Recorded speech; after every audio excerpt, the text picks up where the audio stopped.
L'océan Arctique. La zone de capture du cabillaud la plus importante au monde. Mais reposant au fond de l'eau, la flotte du nord de la marine soviétique a laissé un bien lourd héritage. 17 000 containers de déchets nucléaires, 19 cargos remplis de matières radioactives coulés, sabordés, 14 réacteurs atomiques simplement jetés par-dessus bord, et pire encore, 3 sous-marins atomiques.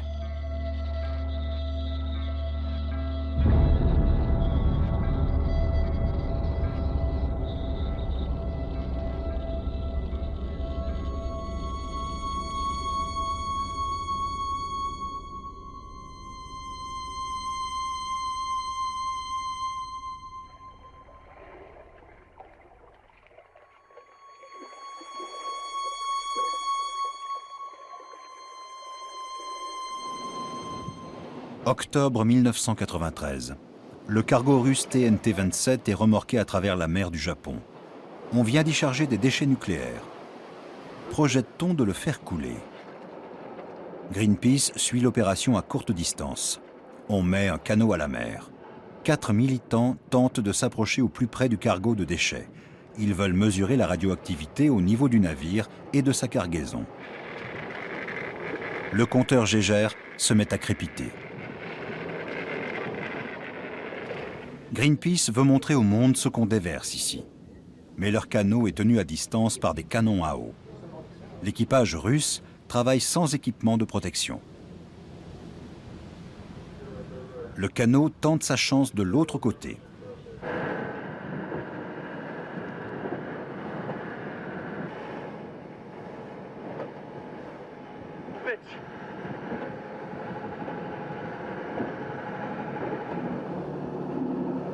Le TNT-27 poursuit sa route. Il fera sa besogne à l'abri des regards. On ne parvient que très rarement à prendre les Russes en flagrant délit de déversage, comme sur cette photo prise par un avion de reconnaissance norvégien au-dessus de l'océan Arctique. On y voit le cargo Amour déverser des liquides radioactifs à la mer. Au total, on estime à 200 millions de litres d'eau radioactive répandue dans l'océan Arctique par les navires russes. Mourmansk, base navale de la flotte du Nord. On recueille ici les épaves de sous-marins et de brise-glaces nucléaires. La marine russe a démonté certains réacteurs défectueux et les a jetés à la mer. Des documents officiels russes le prouvent. 14 réacteurs nucléaires, certains toujours chargés de combustible, reposent par plusieurs mètres de fond. L'un de ces réacteurs provient du brise-glace le Lénine, le premier navire à propulsion nucléaire au monde, l'ancien fleuron de la flotte arctique soviétique. Même la banquise la plus épaisse ne résistait pas à ce monstre. Depuis 1989, le Lénine est amarré dans le port de Mourmansk, tandis que l'un de ses réacteurs, chargé de combustible hautement radioactif, repose au fond de la mer de Kara. Mais les fonds de l'océan Arctique abritent aussi 3 anciens sous-marins nucléaires soviétiques, véritables bombes à retardement. Le K-27, le K-159 et le K-278, le Komsomolets. Commençons par le tristement célèbre Komsomolets, un sous-marin à la pointe de la technologie sous l'ère soviétique. En 1989, après un incendie, il sombre à près de 1700 mètres de profondeur dans la mer de Barents. Son réacteur contenait 1,5 tonne d'uranium enrichi. La chaîne allemande ARD y avait consacré une édition spéciale. Laut Auskunft aus Moskau hatte es 2 Torpedos mit atomaren Sprengköpfen an Bord.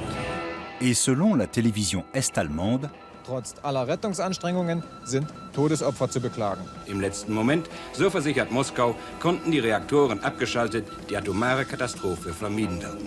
Das Drama im Nordmeer tickt auf dem Meeresboden eine Zeitbombe. Nach Meinung der zuständigen Dienste sei eine radioaktive Verseuchung der Umwelt ausgeschlossen. Und auch von den Torpedos mit Sprengköpfen gehe keinerlei Gefahr aus. Da seien sich die Experten sicher. Die Torpedos seien entschärft und völlig unschädlich. Und alle Berichte, so sagt er, weisen darauf hin, dass die Lage unverändert normal ist. Und im Übrigen wolle die Sowjetunion das gesunkene U-Boot heben.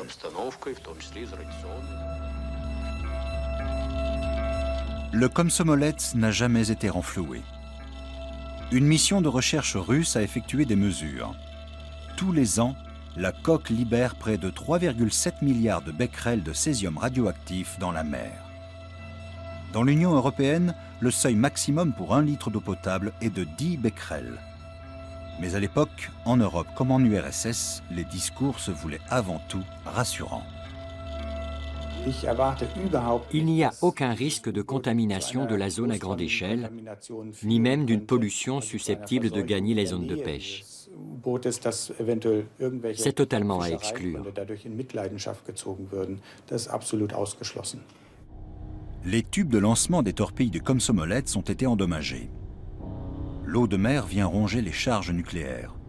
Les autorités soviétiques craignent que le plutonium des têtes explosives ne s'échappe et ne contamine les zones de pêche. En même temps, il faut rassurer l'opinion publique et surtout ne pas mettre en doute la sûreté nucléaire. Les médias ont surévalué le danger ici, parce qu'évidemment, les mauvaises nouvelles font toujours recette. En plus de cela, il y a de gros intérêts en jeu, notamment pour certaines sociétés de renflouage occidentales qui exploitent l'événement en vue de gagner beaucoup d'argent. On abandonnera l'idée de renflouer le Komsomolets. On envisage de le confiner dans un sarcophage, mais cette option aussi est abandonnée. On optera finalement pour la solution la moins coûteuse. En 1995, on scellera les tubes lance-torpilles. Des plaques de titane fabriquées sur mesure viennent colmater l'épave et retenir le plutonium. Mais elles devront être remplacées dans 20 ou 30 ans. Colmater et étanchéifier. La méthode a fonctionné jusqu'à l'accident de Fukushima. Depuis lors, la sécurité nucléaire est remise en question dans de nombreux parlements, et notamment au Bundestag à Berlin. Le gouvernement fédéral ne dispose d'aucun rapport d'alerte contre le danger. Les autorités compétentes russes nous affirment au téléphone que les fonds marins ne recèlent absolument aucun risque de catastrophe nucléaire. Le danger n'est que potentiel. Mais comment l'évaluer? Il y a quelqu'un qui connaît les réponses à toutes ces questions. Il s'agit d'Alexandre Nikitine, emprisonné pour les avoir rendus publics. Ancien ingénieur sur un sous-marin nucléaire soviétique et inspecteur nucléaire au ministère de la Défense russe, Nikitine connaît mieux que personne l'état de délabrement de la flotte nucléaire russe et sait mesurer les risques que cela représente. Il a livré des informations détaillées à l'organisation écologiste norvégienne Bellona, qui les a divulguées. En 1998, Nikitine est accusé d'espionnage et de trahison par les services secrets russes, le FSB. Il comparaît devant un tribunal militaire à Saint-Pétersbourg et passe 10 mois en détention provisoire avant d'être définitivement acquitté en 2000. Au siège de l'organisation écologiste Bellona à Oslo. On y retrouve Alexandre Nikitine et son collègue russe Igor Koudryk. Ce dernier nous présente le rapport autrefois interdit de publication, La flotte du Nord russe, source de contamination radioactive. Voici le rapport de 1996 qui a valu 10 mois de prison à Alexandre.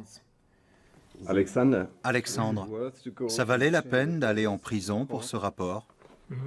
Ce n'était pas mon but au départ.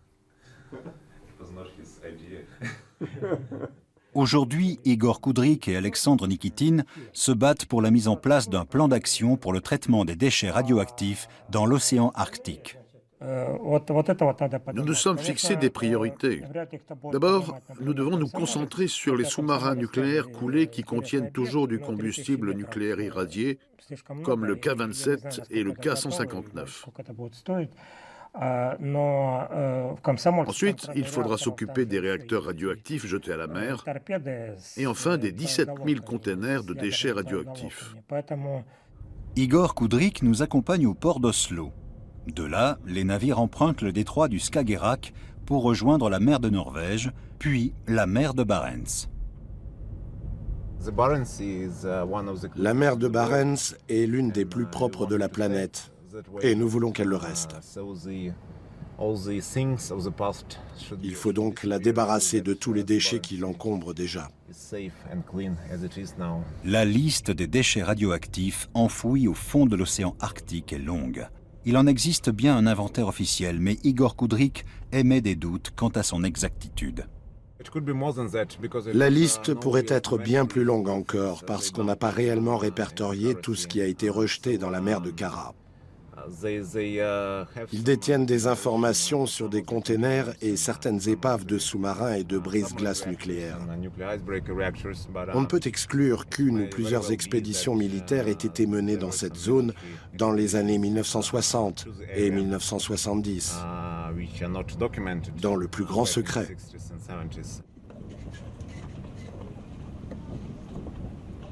Scène de pêche dans le port d'Oslo. Les déchets toxiques soviétiques reposent bien plus loin au nord.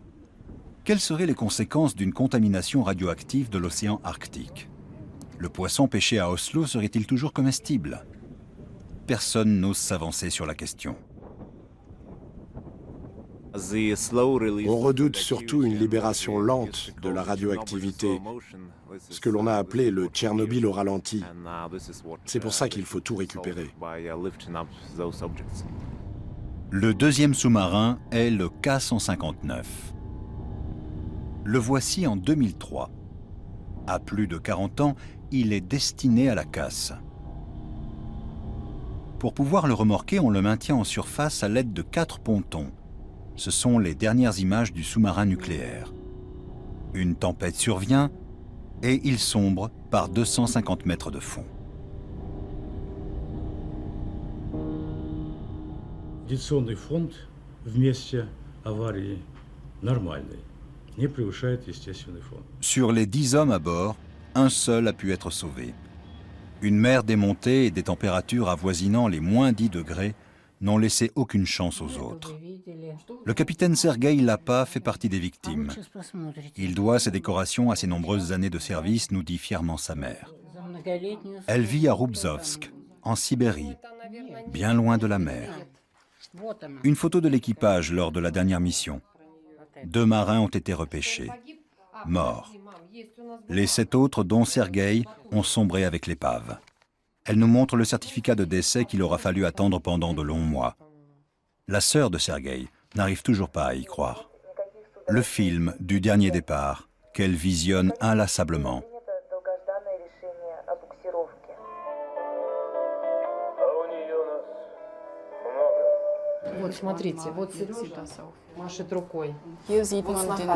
On aperçoit Sergueï ici, il fait signe à son épouse. Elle est juste là.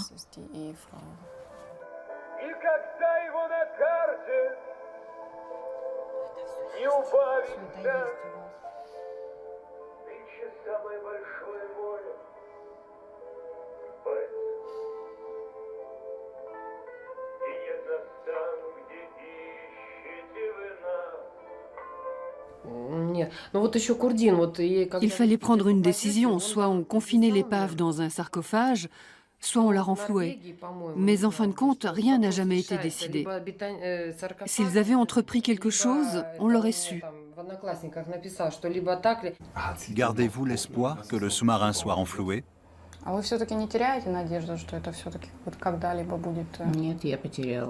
J'ai abandonné tout espoir de pouvoir enterrer mon fils. Les premières années, j'y croyais vraiment et j'allais prier très souvent. Et puis un jour, j'ai arrêté. Au lendemain du naufrage du K-159, le président Poutine est en visite officielle en Italie. Vladimir Poutine convie son homologue italien Silvio Berlusconi à bord du vaisseau de guerre russe Moskva qui croise en mer Méditerranée. Le président russe promet qu'une enquête sera menée sur les circonstances de l'accident et ajoute en s'adressant aux jeunes matelots « La mer ne donne pas droit à l'erreur ». En revanche, il n'évoque aucun danger radioactif. Un informateur militaire nous fixe rendez-vous sur la place Rouge à Moscou. Par peur de perdre son emploi, il souhaite rester anonyme. Il nous fournit une vidéo exceptionnelle du K-159.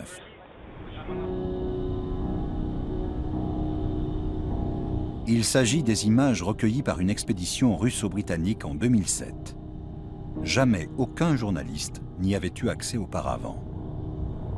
Des centaines de kilos d'uranium enrichi se trouvent toujours dans les réacteurs. Les mesures montrent que de la radioactivité émane de la coque. Il y a plus de matériel radioactif dans ce sous-marin que dans le puits de déchets nucléaires allemand de Hasse. C'est une véritable bombe à retardement.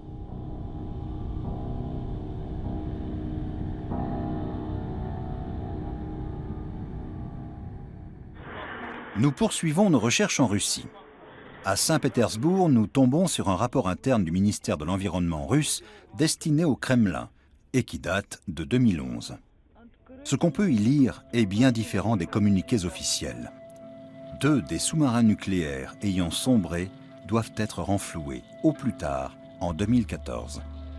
Dans le cas du K-159, il est fait mention d'un risque d'une catastrophe environnementale.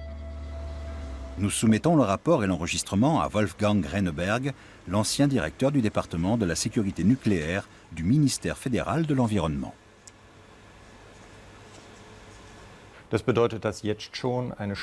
Ces documents montrent qu'une catastrophe se prépare insidieusement. Plus on attendra pour renflouer ces sous-marins, plus les épaves libéreront de radioactivité et plus grand sera le danger d'une contamination nucléaire de la mer dans cette zone. Enfin, le 3e sous-marin, le K-27. Lors d'un grave incident survenu sur l'un des réacteurs, 9 marins du K-27 ont été mortellement irradiés. En 1981, la marine soviétique coule le sous-marin nucléaire dans la mer de Kara par 33 mètres de fond, en grand secret et en toute illégalité. À l'époque, le sabordage constitue déjà une atteinte au droit international.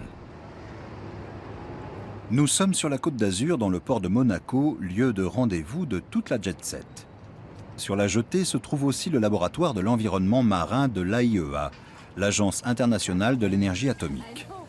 Nous y retrouvons Hartmut Nies, l'expert allemand qui, en 1992, avait exclu la possibilité d'une pollution des zones de pêche par l'épave du Komsomolets. Il affirmait à l'époque que le danger avait été largement surévalué. Il s'est avéré depuis que le danger avait plutôt été largement sous-évalué. Hartmut Nies dirige aujourd'hui le laboratoire de l'environnement marin de l'AIEA. Avec son équipe, il étudie les conséquences de la radioactivité sur la chaîne alimentaire. Ils nourrissent les poissons d'aliments contaminés et observent leur comportement. Quelle est la position de Hartmut Nies aujourd'hui?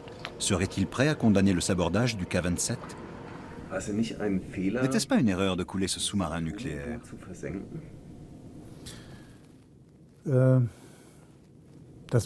faut replacer tout ça dans son contexte. Il y avait eu un très grave accident à bord. Les personnes responsables n'ont pas tout de suite su comment réagir. Et comme il est apparu que les risques étaient très limités pour les populations avoisinantes, on a décidé de le couler.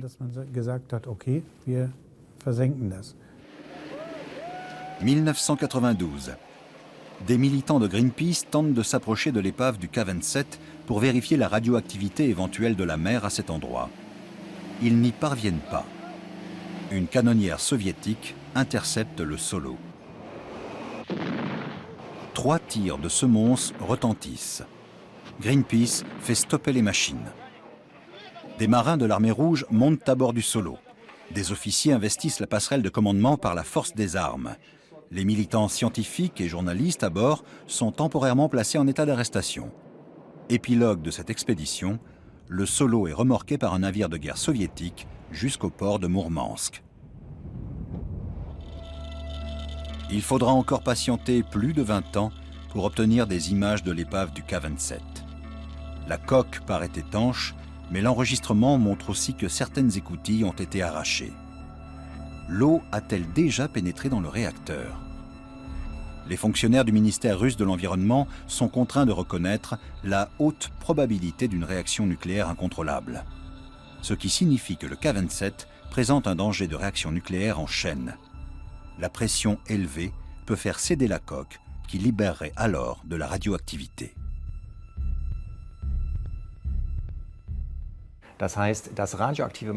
Cela signifie qu'à très court terme, tout le matériel radioactif contenu dans le cœur du réacteur peut être libéré.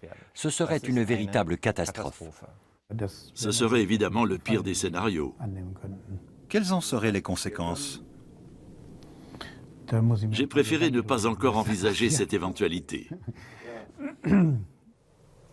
Nous transmettons le rapport du ministère de l'Environnement russe à Vladimir Tchouprov, expert en matière de nucléaire auprès de Greenpeace Russie, pour qu'il l'évalue.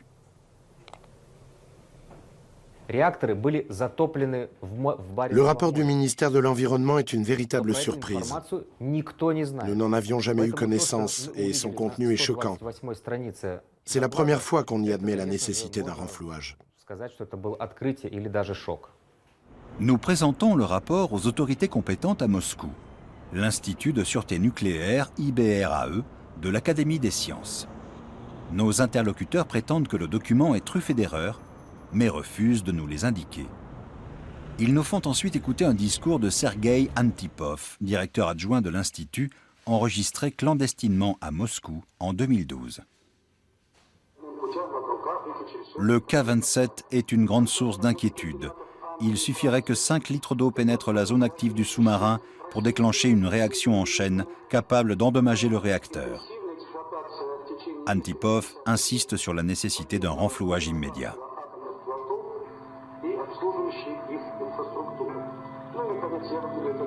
Il n'est pas possible de prévoir précisément les répercussions que tout cela aurait sur le commerce international du poisson. L'industrie de la pêche allemande est totalement désemparée. Nous exigeons davantage de surveillance et de contrôle, même en pleine mer, pour être sûr que nos poissons ne présentent aucun danger. C'est très bien de contrôler, mais c'est encore mieux de renflouer, selon le rapport du ministère de l'Environnement russe, qui ajoute que 2 des 3 sous-marins nucléaires naufragés devront être remontés d'ici 2014. Pourtant, tous les experts ne partagent pas cet avis. Il ne suffit pas d'aller récupérer tout cela au fond de l'eau. Il faut aussi savoir que faire de tout ce matériel radioactif.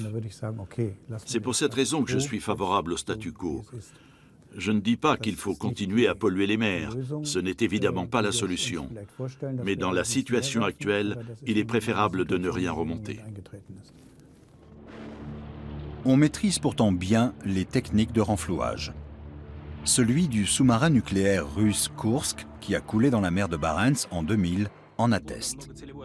La nouvelle du naufrage n'est annoncée que 2 jours après les faits. Les secouristes plongeurs norvégiens ne sont autorisés à s'approcher de l'épave que bien trop tard. Ils ne peuvent que constater le décès des 118 marins à bord. Un nouveau sous-marin gît au fond de l'eau, mais cette fois c'est différent. La Russie fait renflouer l'épave échouée à plus de 100 mètres de profondeur. Des plongeurs y fixent des amarres d'acier. Au prix d'une technologie lourde et coûteuse, on remonte les 18 000 tonnes à la surface. C'est une première. La preuve est là. L'opération est délicate et risquée, mais réalisable.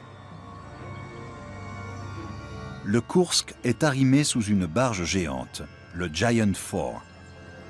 Avant de sombrer, il était le fleuron de la marine russe.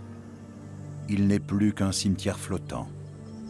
La tour de commande finira à la casse. On ne mesure aucune radioactivité anormale sur le pont du Kursk.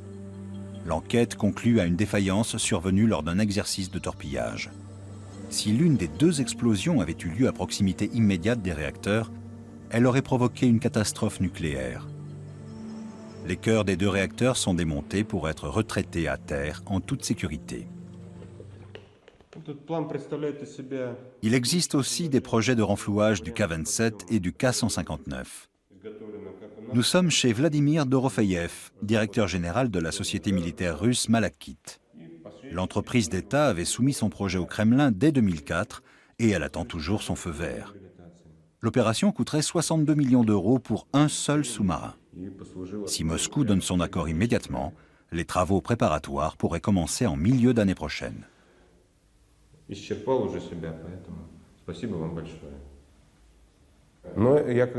va nous falloir près de 18 mois pour développer notre projet et trouver les financements. Et 18 mois de plus pour la fabrication de l'outil technique. Le dispositif de renflouage ne serait pas opérationnel avant la fin 2015. L'Union européenne a le regard fixé sur l'océan Arctique. En juillet 2012, elle informe les eurodéputés. Les dangers présumés que représentent les épaves de sous-marins atomiques et les déchets radioactifs sont connus de la Commission, qui les classifie comme inquiétants.